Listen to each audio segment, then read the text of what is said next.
Hello, good afternoon. Welcome to learning history academy. कैसे हैं आप लोग? आशा करती हूँ कि आप सभी लोग अच्छे होंगे और आपकी तैयारी भी अच्छी चल रही होगी, है ना? हाँ, चलिए, हमारा अध्याय 11 शुरू हो गया था, इमारतें, चित्र तथा किताबें। इसके बारे में हम बहुत कुछ पढ़ चुके थे। आज अध्याय 11 में हमारा पार्ट लास्ट बचा हुआ है, जिसके बारे में कंप्लीट करने के बाद हमारा अध्याय 11 कंप्लीट हो जाएगा। उसके बाद फिर कल से मैं आपका क्लास 7th का चैप्टर 1 शुरू करूंगी, इतिहास में। ठीक है, चलिए देखते हैं हमारा इसमें क्या रह गया है। और ठीक है, चलिए हम अब आज पढ़ने वाले हैं। क्या पढ़ने वाले हैं? आज हम पढ़ने वाले हैं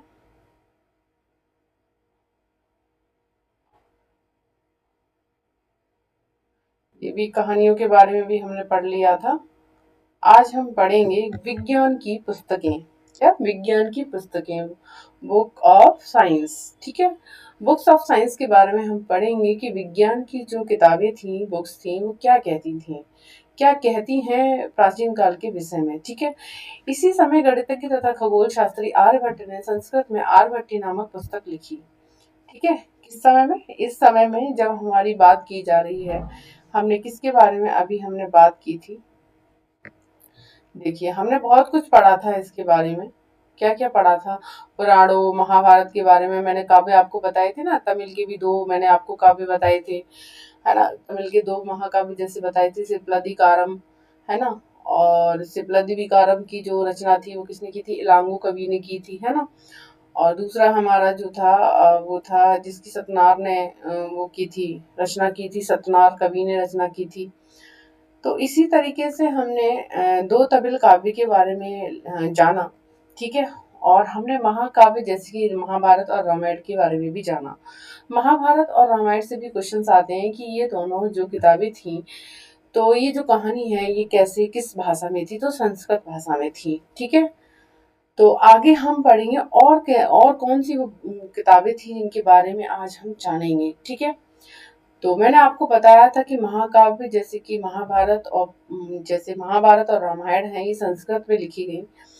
और महाभारत के जो कवि थे जिन्होंने लिखा था, ऋषि थे, वो थे व्यास जी। और रामायण किसने लिखी थी? वाल्मीकि जी ने लिखी थी। राइट, ऐसे क्वेश्चंस आते हैं, इसी तरीके से क्वेश्चन आपसे पूछे जाते हैं। ठीक है, चलिए, विज्ञान की पुस्तकों में क्या था? इसी समय गणितज्ञ तथा खगोल शास्त्री आर्यभट्ट ने संस्कृत में आर्यभट्टी नामक पुस्तक लिखी। क्वेश्चन कैसे बनता है कि आर्यभट्ट, आर्यभट्ट ने क्या लिखा था? आर्यभट्टी पुस्तक लिखी थी, अपने ही नाम से आर्यभट्टी पुस्तक लिखी थी। और किस भाषा में थी? संस्कृत भाषा में थी। ठीक है, किस भाषा में थी? संस्कृत भाषा में थी। और जो ये खगोल शास्त्र और ये जो आर्यभट्ट थे, आर्यभट्ट कौन थे? क्वेश्चन बनता है कि आर्यभट्ट कौन थे? तो आर्यभट्ट गणितज्ञ और खगोल शास्त्री थे, जिनको गणित के बारे में बहुत जानकारी थी। ठीक है, तो क्या जानकारी थी, क्या ये जानकारी इन्होंने दी थी अपनी पुस्तक में, आर्यभट्टी नामक पुस्तक में, जो कि संस्कृत में लिखी थी। ठीक है, इसमें उन्होंने लिखा कि दिन और रात पृथ्वी के अपनी धुरी पर चक्कर काटने की वजह से होते हैं। ठीक है, इन्होंने क्या लिखा? दिन और डे एंड नाइट कैसे होते हैं, जैसे दिन और रात कैसे होते हैं? तो दिन और रात पृथ्वी की अपनी धुरी पर चक्कर काटने की वजह से होते हैं, यानी कि पृथ्वी अपने धुरी पर घूमती है, तो उसकी वजह से दिन और रात होते हैं। जबकि लगता है कि रोज सूर्य निकलता और डूबता है, हमें ऐसा प्रतीत होता है कि सूर्य निकल रहा है और सूर्य डूब रहा है। ठीक है, उन्होंने ग्रहण के बारे में भी एक वैज्ञानिक तर्क दिया। क्या दिया ग्रहण के बारे में? उन्होंने वृत्त की परिधि को मापने की विधि भी ढूंढ निकाली, जो लगभग उतनी ही सही है जितनी की आज प्रयुक्त होने वाली विधि। उन्होंने कौन सी और एक विधि निकाली थी? वृत्त की परिधि निकाली। कौन सी विधि निकाली? वृत्त की परिधि। मतलब कहने का मतलब है कि जो आर्यभट्ट थे, जिन्होंने अपनी पुस्तक में क्या बताया, आर्यभट्टी नामक पुस्तक में जो संस्कृत में लिखी गई है, उसमें क्या बताया इन्होंने? उन्होंने बताया कि जो दिन और रात होते हैं ना, पृथ्वी की अपनी दूरी पर काटने की वजह से होते, चक्कर काटने की वजह से। जबकि हम लोगों को लगता है कि सूर्य की वजह से सूर्य निकलता और डूबता, ऐसा नहीं है। पृथ्वी की अपनी दूरी पर चक्कर काटने की वजह से ही दिन और रात होते हैं। दूसरा इन्होंने क्या बात कही? दूसरा इन्होंने एक विधि ढूंढ निकाली, उसको बोलते हैं वृत्त की परिधि। ठीक है, वृत्त की परिधि के बारे में इन्होंने बताया किसके बारे में? वृत्त की परिधि के बारे में बताया। ठीक है, तो ऐसे ही क्वेश्चंस बनते हैं, वृत्त की परिधि के बारे में बताया। ठीक है, जो आज की डेट में हम प्रयोग करते हैं वृत्त की परिधि वैसी।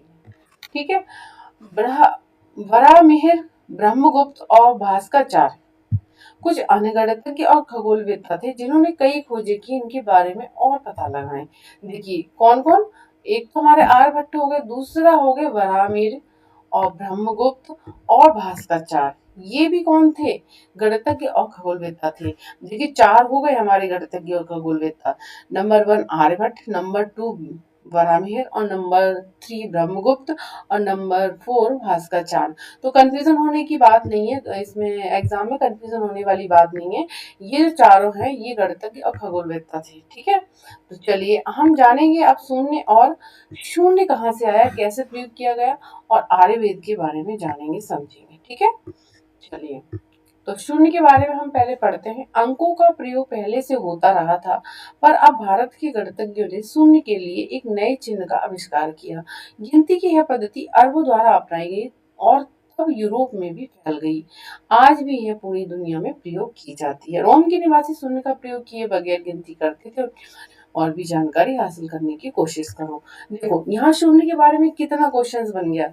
देखो पहला क्वेश्चन यहाँ से ये बना कि हमने अंकों का प्रयोग बहुत समय पहले कर लिया था। बात बिल्कुल सही है, लेन देन होता था, व्यापार होता था, तो अंकों का प्रयोग होता था। ठीक है, तो शून्य के लिए एक नए चिन्ह का आविष्कार किया। ठीक है, तो शून्य आप लिखते हैं ना, शून्य जीरो, तो वही शून्य है। ठीक है, तो ये जो पद्धति थी, गिनती की जो ये पद्धति थी, ये सबसे पहले किसने अपनाई थी? अरबों ने अपनाई थी। और अरबों के द्वारा, अरब कौन थे? हमारे देश में आने वाले पहले थे ना अरब, जिन्होंने सिंध पर आक्रमण करके अपना कब्जा किया था सिंध पर। ठीक है, तो अरब आए सबसे पहले, फिर अरब से ही यूरोप में भी फैल गई वही चीज। ठीक है, यूरोप में भी फैल गई, जैसे फ्रांस हो गया, है ना। तो इस तरीके से ये जो यूरोप में भी फैल गई और फिर आज भी है पूरी दुनिया में प्रयोग होने लगी। ठीक है, उसके बाद हम शून्य की एक और बात करते हैं। रोम के निवासी कभी शून्य का प्रयोग नहीं करते थे। क्वेश्चन से यहाँ बनता है कि कौन से निवासी थे जो शून्य का प्रयोग नहीं करते थे? रोम के निवासी। ठीक है, चलिए आयुर्वेद के बारे में हम क्या पढ़ेंगे। आयुर्वेद चिकित्सा विज्ञान की एक विख्यात पद्धति है जो प्राचीन भारत में विकसित हुई। कब हुई थी? ये एंशियंट टाइम में स्टार्ट हो गई थी इंडिया में। ठीक है, प्राचीन इंडिया मतलब प्राचीन भारत में विकसित हुई। प्राचीन भारत में आयुर्वेद को दो प्रसिद्ध चिकित्सक थे। कौन? आयुर्वेद चिकित्सक कौन थे प्राचीन भारत में? एंशियंट टाइम में प्राचीन भारत में दो आयुर्वेदिक हुए, दो आयुर्वेद चिकित्सक हुए। उनका नाम क्या था? प्रथम कौन था? चरक। चरक जी थे पहले। ठीक है, जो कि कब आए थे? द्वितीय शताब्दी ईसा पूर्व में देखने को मिलते हैं, प्रथम से द्वितीय शताब्दी ईसा पूर्व। और दूसरे थे सुश्रुत, दूसरे थे सुश्रुत, ये चौथी शताब्दी में देखने को मिले हैं। चरक द्वारा रचित चरक संहिता औषधि शास्त्र की एक उल्लेखनीय पुस्तक है। अपनी रचना सुश्रुत संहिता में सुश्रुत ने शल्य चिकित्सा की विधियों का विस्तृत वर्णन किया है। देखो यहाँ से कैसे क्वेश्चन बनना है, सीटेट वाले ध्यान से सुनिएगा, आपका एग्जाम है सीटेट वालों का। सीटेट पेपर 2 की बात कर रही हूँ, जिसमें आपको सोशल साइंस का वो देते हैं ना पेपर, उसमें आपका क्या होता है, 60 नंबर का होता है ना आपका सोशल साइंस, उसमें 15 नंबर इतिहास के होते हैं। आप सभी को पता होगा। तो जो 15 नंबर इतिहास के होते हैं वो यहाँ से ही बनते हैं, एनसीईआरटी से ही बनते हैं। देखो कैसे, अब देखो आयुर्वेद में कैसे क्वेश्चन बन सकता है आपका। देखो आयुर्वेद में ऐसे क्वेश्चन बनेगा कि प्राचीन भारत में दो आयुर्वेद हुए, क्वेश्चन में दे दिया जाएगा। चरक चरक दे दिया जाएगा, दूसरा सुश्रुत सुश्रुत दे दिए जाएंगे और दो और दे दिए जाएंगे। तो ऑप्शन में हमारा कौन से सही रहेंगे? चरक, चरक जी और दूसरे सुश्रुत। ये दो थे जो आयुर्वेदिक थे, चिकित्सक थे। ठीक है, इनका काम अलग अलग था। चरक जी कब आए थे? चरक जी की जो चिकित्सक देखी गई है वो कब देखा गया है? प्रथम और द्वितीय शताब्दी में, ध्यान रखिए। और सुश्रुत जी का जो वर्णन किया गया है वो चौथी शताब्दी में देखा गया है। ठीक है, तो चरक द्वारा क्या लिखा गया था? चरक द्वारा इनकी एक पुस्तक है चरक संहिता। ये जो है ना चरक द्वारा चरक संहिता रचित है इनकी पुस्तक। इन्होंने अपनी पुस्तक में किसका उल्लेख किया? औषधि शास्त्र का किया है, औषधि शास्त्र का, कि औषधियां कैसे बनाई जाती थी। ठीक है, औषधि शास्त्र का वर्णन किया है किसने? चरक जी ने, चरक संहिता में। चरक की पुस्तक का नाम क्या है? चरक चरक संहिता। इन्होंने किसका वर्णन किया अपनी पुस्तक में? औषधि शास्त्र का। ठीक है, कंप्लीट। दूसरा हमारा होता है सुश्रुत। सुश्रुत ने अपनी पुस्तक में, इनकी पुस्तक, सुश्रुत की पुस्तक कौन सी है? सुश्रुत संहिता। सुश्रुत संहिता में सुश्रुत ने क्या लिखा है? शल्य चिकित्सा के बारे में लिखा है। आप सभी को पता होगा शल्य चिकित्सा किसे कहते हैं, ठीक है, नहीं पता है तो जान लें। देखिए, शल्य चिकित्सा, शल्य चिकित्सा का मतलब होता है जैसे कि कोई ऑपरेशन करना हो गया, शल्य चिकित्सा का मतलब होता है ऑपरेशन करना हो गया किसी चीज का, चीड़ फाड़ करना और फिर उसको सही करना, ये सब आता है आपका शल्य चिकित्सा में, राइट। तो हमने दो आयुर्वेद चिकित्सक के बारे में पढ़ा। किसके बारे में? पहला नंबर चरक के बारे में, दूसरा सुश्रुत के बारे में। ठीक है, तो इस तरीके से क्वेश्चन आपके बनते हैं। बाकी टेंशन मत लीजिए, बाकी नोट्स बना के भी लाऊंगी मैं। ठीक है, आपको इतना डिटेलिंग नहीं पढ़नी पड़ेगी, लेकिन अभी आप चैप्टर वाइज तो डिटेलिंग पढ़ेंगे तो ज्यादा अच्छा रहेगा, नोट्स अच्छे से समझ में आएंगे, तो क्वेश्चन भी आप लगा पाएंगे। ठीक है, तो अनयंत्र में क्या होता है? कागज आज हमारे रोजमर्रा की जिंदगी का हिस्सा बन गया। जो किताबें हम पढ़ते हैं वे कागज पर छपी होती हैं, उसी तरह लिखने के लिए भी हम कागज का ही उपयोग करते हैं। कागज का आविष्कार करीब 1900 साल पहले काई लून नाम के व्यक्ति ने चीन में किया था। देखो, वेरी इंपॉर्टेंट क्वेश्चन अनयंत्र में हमें देखने को मिला। कागज का आविष्कार कब हुआ था? 1900 साल पहले। कहाँ हुआ था? चीन में हुआ था। किस व्यक्ति ने किया था? काई लून ने किया था। ठीक है, राइट। यहाँ से क्वेश्चन बन गए, देखो 3 क्वेश्चन बन गए एक लाइन से। इसी तरीके से क्वेश्चन बनते हैं। अब देखो, अब यहाँ से क्या है आगे? उसने पौधों के रेशों, कपड़ों, रस्सियों और पेड़ की छालों को पीट पीट कर लुगदी बनाकर उसे पानी में भिगो दिया। मतलब पहले कागज कैसे बनाना शुरू किया? पौधे की जो रेशे होते हैं ना, फाइबर्स, उसको लिया, कपड़ों को लिया, क्लॉथ और रस्सी को लिया, ठीक है, और फिर पेड़ की जो छाल होती है ना, उनको, इन सबको मिलाकर ना एक लुगदी बना ली उसने और पानी में भिगो दिया। फिर उस लुगदी को दबाकर उसका पानी निचोड़ा और तब सुखाकर कागज बनाया। आज भी हाथ से कागज बनाने के लिए इस विधि को अपनाया जाता है। कागज बनाने की तकनीकी को सदियों तक गुप्त रखा गया। किसने सब गुप्त रखा? चीन वालों ने। ठीक है, जैसे चीन वालों ने रेशम का उत्पादन को भी गुप्त रखा था, पीछे मैंने क्लास में आपको पढ़ाया था। ठीक है, करीब 1400 साल पहले ये कोरिया तक पहुंची। ठीक है, तो 1400 साल पहले ये पहले कहाँ पहुंचा था? कोरिया में। फिर वहां से धीरे धीरे जानकारी हुई थी। इसके तुरंत बाद ही ये जापान तक फैल गई। करीब 1800 साल पहले ये बगदाद में पहुंची, फिर बगदाद से ये यूरोप, अफ्रीका और एशिया के अन्य भागों में फैली। इस उपमहाद्वीप में कागज की जानकारी बगदाद से ही आई। प्राचीन भारत की पांडुलिपियां किस चीज पर तैयार की जाती थी? मैंने पांडुलिपियों के बारे में आपको बताया था ना, मैन्युस्क्रिप्ट्स कैसे, जो ताड़ वो होते हैं ना, पेड़ होते हैं, उसके उसकी छालों से बनाए जाते हैं। देखो मुझे भी ध्यान नहीं आ रहा, ताड़ पत्र की छालों से तैयार किया जाता था पांडुलिपि। ठीक है, तो अब जैसे मैंने पढ़ा बताया आपको कैसे कैसे ये कागज बनाने का आविष्कार कैसे कैसे दुनिया में फैला। सबसे पहले चीन से ये कोरिया तक पहुंचा 1400 साल पहले। फिर उसके बाद क्या पहुंचा? ये कोरिया से जापान तक फैला। ठीक है, उसके बाद ही कोरिया से तुरंत जापान में गई ये विधि। उसके बाद 1800 साल पहले, इससे 1800 साल पहले ये जो विधि है ना, बगदाद में पहुंच गई। बगदाद में, फिर बगदाद से ये यूरोप में भी पहुंची, एशिया में भी पहुंची, अफ्रीका में भी पहुंची, यानी एशिया में यानी कि हमारे भारत में भी पहुंची 1800 साल पहले ये विधि। ठीक है, तो देखिए उपयोगी शब्द हैं स्तूप, मंदिर, चित्रकला, महाकाव्य। इनके बारे में मैंने आपको पढ़ा दिया ना, स्तूप के बारे में, मंदिर के बारे में। स्तूप और मंदिर में क्या अंतर है, कैसे बनाए जाते थे। चित्रकला के बारे में मैंने आपको बताया, जैसे जब अंधेरा हो जाता था गुफाओं में तो चित्रकला का किस तरीके से वो बनाते थे, मसालों का प्रयोग करते थे, ये सब मैंने आपको पढ़ाया। महाकाव्य, मैंने आपको 4 महाकाव्य के बारे में बताए, जैसे कि मैंने आपको संस्कृत में 2 महाकाव्य बताए, जैसे कि मैंने रामायण और महाभारत के बारे में, किसने लिखा, कौन सी भाषा में, और दो तमिल महाकाव्य के बारे में मैंने आपको बताया है ना, सिलपदिकारम के बारे में भी बताया, कहानी पुराण के बारे में भी बताया। पुराण के बारे में मैंने आपको बताया कि पुराण पहले, मतलब पुराणों को सुनने की अनुमति हो गई थी स्त्री और शूद्रों को, जो कि वेद पढ़ने की पहले नहीं थी इजाजत शूद्र और स्त्रियों को। पुराणों को सुनने की अनुमति मिल गई थी। ठीक है, गणित के बारे में जैसे मैंने आपको अभी बताया, चरक चरक संहिता के बारे में बताया, सुश्रुत के बारे में बताया, ये वैज्ञानिक थे, वो चिकित्सक थे। विज्ञान की पुस्तक के बारे में मैंने जैसे आर्यभट्ट के बारे में बताया, वराहमिहिर के बारे में बताया, ये जो चार हैं इनके बारे में मैंने आपको बताया। ठीक है, किस तरीके से आर्यभट्ट ने संस्कृत में अपनी पुस्तक लिखी आर्यभट्टीय, है ना, उसमें उन्होंने किस तरीके से बताया कि दिन रात कैसे होते हैं, व्रत की परिधि बताई उन्होंने आर्यभट्ट ने, जो आज भी प्रयोग में लाई जाती है। कुछ महत्वपूर्ण तिथियां हो गई, जैसे स्तूप निर्माण की शुरुआत कब हुई थी, ये नोट कर लीजिए, वेरी इंपॉर्टेंट है, ये क्वेश्चंस बनते हैं सीटेट पेपर 2 में, क्वेश्चंस बनेंगे और यूजीसी नेट में भी ये क्वेश्चंस 101% यहाँ से क्वेश्चंस बनते हैं। ठीक है, तो सीटेट वाले जरूर ध्यान से सुनिएगा। सितंबर 2026 की बात कर रही हूँ मैं, सितंबर में अभी आपका एग्जाम आने वाला है, जुलाई चल रहा है, अगस्त सितंबर कोई टाइम ज्यादा बचा नहीं है।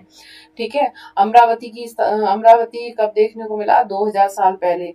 कालिदास का कब वर्णन होता है, 1600 साल पहले। लौह स्तंभ के बारे में हमने पढ़ा, जैसे कि मैंने कुतुब मीनार के बारे में बताया, भीतरगांव का मंदिर क्या था कानपुर में, ये भी मैंने आपको बताया।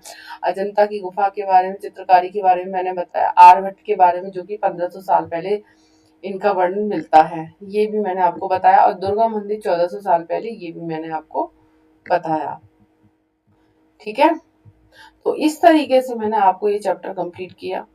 इस चैप्टर में और थोड़ा सा है, जैसे ये देखिए, ये मैंने आपको बताया था ना स्तूप, देखिए मिलान कर लीजिए, स्तूप का क्या है, स्तूप के चारों क्या गर्भगृह क्या होता था, देवी देवताओं की मूर्ति स्थापित करने की जगह। प्रदक्षिणा पथ क्या होता था, स्तूप के चारों तरफ वृत्ताकार। मंदिर में लोगों के इकट्ठा होने की जगह क्या होती थी, मंडप होती थी। गर्भगृह के ऊपर लंबाई में निर्माण किसका होता था, शिखर का होता था। गर्भगृह, है ना, देवी देवताओं की मूर्ति स्थापित करने की जगह। ठीक है, स्तूप क्या होता था, टीला होता है। ठीक है, प्रदक्षिणा पथ स्तूप के चारों तरफ जो वृत्ताकार पक्ष होता है।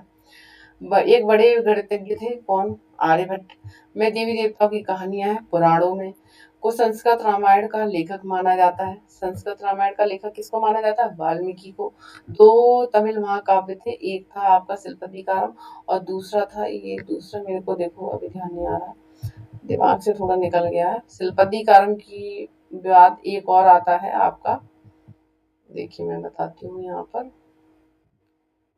सिलपतिकारम हो गया एक तो, और दूसरा आपका हो जाता है इसमें मणिमेखलाई। मणिमेखलाई जिसकी रचना किसने की थी, सतनार ने की थी। तो दो दो तमिल जो महाकाव्य है, पहला क्या हो गया, सिलपतिकारम हो गया, और दूसरा मणिमेखलाई हो गया। ठीक है, तो इस तरीके से आपकी कुछ डेट्स भी यहाँ पर, तिथियों पर एक नजर डालिए। इस पूरी पुस्तक में हमने वर्ष 2000 को शुरुआती बिंदु के रूप में रखकर घटनाओं प्रक्रियाओं होने की अनुमति तिथियों की जानकारी, मतलब ये जो हमने चैप्टर पढ़ा था ना, जो हमारा आज कंप्लीट हो गया है 11 चैप्टर, यानी कि क्लास 6 की जो एनसीईआरटी है वो हमने कंप्लीट कर ली है आज, राइट। कल से हम क्लास 7 की एनसीईआरटी स्टार्ट करेंगे। तो इस पूरी पुस्तक में हमने बस 2000 को बिंदु बनाकर रखा और ऐसी घटनाओं और प्रक्रियाओं को उनकी जानकारी ली तिथियों के द्वारा। ठीक है, पर अन्य पुस्तकें जो पढ़ते होंगे उनमें तिथियां अलग अलग तरह से लिखी होंगी। इस पुस्तक में इन तिथियों के पहले करीब या लगभग लिखा हुआ है। तो ये जो चैप्टर हमने पढ़ा है ना, तो इसके बाद हमने करीब भी लगाया है, लगभग लिखा है, तो लगभग ऐसे कुछ अप्रोक्सीमेटली मानकर चला गया है इसमें, है ना, फिक्स नहीं डेट को यहाँ दिया गया है। ठीक है, जैसा कि पुरापाषाण युग अध्याय 2 के लिए तिथियां लाखों वर्ष पहले के रूप में लिखी गई। मेहरगढ़, जैसे अध्याय 2 में हमने मेहरगढ़ के बारे में पढ़ा था, कृषि तथा पशुपालन की शुरुआत की तिथि क्या थी, 6000 ईसा पूर्व दी गई है। हड़प्पा के नगरों का विकास 2700 से 1900 ईसा पूर्व के बीच, लगभग देखिए, लगभग लगा हुआ है सबके यहाँ। ऋग्वेद की रचना का लगभग 1500 से 1000 ईसा पूर्व, हाँ, लमसम लगभग लगाया है कि इसके आसपास शुरुआत हुई थी, लेकिन ये तिथियां भी ठीक है, लगभग ठीक है, ये सही है तिथियां। ठीक है, महाजनपदों तथा गंगा के मैदानी इलाकों में नगरों का विकास तथा उपनिषद, जैन धर्म, बौद्ध धर्म से जुड़े विचारों का उदय 500 ईसा पूर्व पढ़ चुके हैं हम। पश्चिमोत्तर में सिकंदर का आक्रमण भी हम 327-325 ईसा पूर्व में पढ़ चुके हैं। चंद्रगुप्त मौर्य का राजा बनना 321 ईसा पूर्व में भी पढ़ चुके हैं हम। अशोक का शासनकाल 272-268 और ईसा पूर्व से 231 ईसा पूर्व के बीच भी हम पढ़ चुके हैं। जो हमने ये पढ़ा है ना, ये हमारे कुछ बेसिक पॉइंट्स है जो हमने इन चैप्टर्स में कंप्लीट किए हैं। कनिष्क का शासनकाल जो कि 78 से 100 ईसा पूर्व में। क्वेश्चंस बनते हैं यहाँ से, ध्यान से रखिए, ये सारी तिथियां है ना, आप लिख लीजिए और याद कीजिए इनको, ठीक है। एक ट्रिक भी मैं आपको बता दूंगी बाद में, अभी आप याद कीजिए, ट्रिक की भी मैं आपको दे दूंगी जब नोट्स बनाकर लाऊंगी। गुप्त साम्राज्य की स्थापना 320 ईसा पूर्व। वाल्मीकि परिषद में जैन साहित्य का संकलन लगभग 512 से 521 ईसा पूर्व। हर्षवर्धन का शासनकाल 606 से 647 ईसा पूर्व। चीनी यात्री सेन सांग का भारत आगमन 630 और 643 ईसा पूर्व। पुलकेशिन द्वितीय का शासन 609 और 642, ठीक है। कुछ घटनाओं के लिए जैसे अशोक के शासन की शुरुआत की तिथि के रूप में तुम्हें एक से अधिक तिथियां देखने को मिल सकती हैं। ऐसा इसलिए है क्योंकि इतिहासकार इस बात पर एक मत नहीं हो पाए कि सही तिथि क्या है। प्रश्नवाची चिन्ह के साथ दी गई तिथियां इस बात का संकेत करती हैं कि ये तिथियां निश्चित नहीं है, ठीक है। लमसम एक आइडिया लगाया गया है, देखो ये प्रश्नवाचक चिन्ह है ना, ये देखो कनिष्क का शासनकाल, प्रश्नवाचक चिन्ह लगाया गया है। एक अनुमान लगाया गया कि इसके आसपास इनका शासन हुआ था, लेकिन इतिहासकार पुरातत्वविद इसको बिल्कुल सटीक आंसर नहीं मानते हैं, ठीक है, ये बताया गया।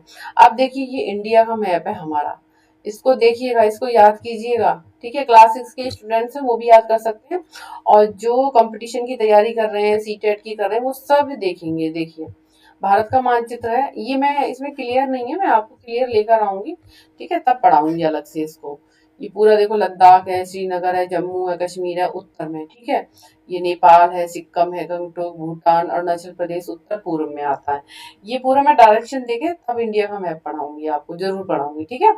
तो आज हमारा ये जो क्लास है ना कंप्लीट हो गई है। एनसीईआरटी की बुक हमने क्लास 6 कंप्लीट की आज, ठीक है। देखो मैम कितना मेहनत कर रही हैं आप लोगों के साथ, तो आपका तो इतना बनता है कि मैम की क्लास को, लर्निंग हिस्ट्री एकेडमी को आप शेयर भी करते रहें, जिससे बाकी बच्चों को भी क्लास मिलती रहेगी। फ्री ऑफ कॉस्ट निःशुल्क क्लासेस हैं ये।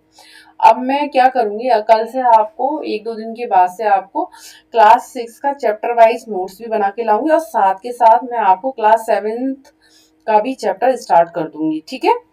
तो आप लोग मन लगा के पढ़ते रहिए। सीटेट वाले सीटेट पेपर 2 ध्यान से रखिएगा, सितंबर में एग्जाम होने वाला है आपका, यहाँ से क्वेश्चन बनेंगे 15 क्वेश्चन, 15 नंबर मायने रखते हैं आपके, ठीक है। तो 15 नंबर के लिए एनसीईआरटी पढ़ते रहिए आप लोग ध्यान से, ठीक है। और जीके जीएस भी आपका अच्छा होगा इससे। ऑल टीचिंग एग्जाम्स के लिए जो भी हिस्ट्री से तैयारी कर रहे हैं, एनसीईआरटी पढ़ना मस्ट है। अपने लक्ष्य पर आप बने रहिए और मेहनत करते रहिए, सफलता आपको जरूर मिलेगी एक ना एक दिन, विश्वास रखिएगा, मैम के साथ जुड़े रहिएगा, ठीक है। और भी कोई प्रॉब्लम्स होती है क्लास के अलावा वो भी शेयर कर सकते हैं मैम के साथ, मैम सपोर्ट करेंगी आपका, ठीक है। तो मिलते हैं कल हम न्यू चैप्टर के साथ, और क्लास 7 के साथ, न्यू चैप्टर के साथ हम क्लास 7 चैप्टर 1 के साथ हम मिलेंगे कल इसी समय।